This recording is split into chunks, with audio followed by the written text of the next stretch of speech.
Hello and welcome to Bitcoin on the Beach. Today I thought we'd talk about investing. If you're new to investing and you want to get some Bitcoin, you can buy $1 worth. If you use Cash App or PayPal or any one of the online payment services, go to the app, find the crypto function, buy $1 worth of Bitcoin. Think of this as being the maybe you should have some just in case strategy. You can check back on the app to see how it's doing. But there's more than just Bitcoin and crypto. Use CoinGecko or CoinMarketCap to find other crypto projects. You can use categories called industry sectors to find projects. Create a list of crypto projects, then buy $1 of each. Find the centralized exchange that has your list of cryptos. Periodically buy $1 of each. That's called dollar cost averaging.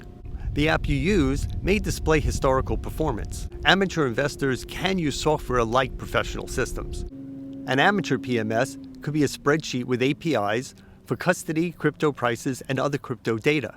An amateur could rely on their exchange or broker app as an OMS/EMS. Frequent trading requires higher levels of monitoring, which means better systems. Nothing here is financial advice.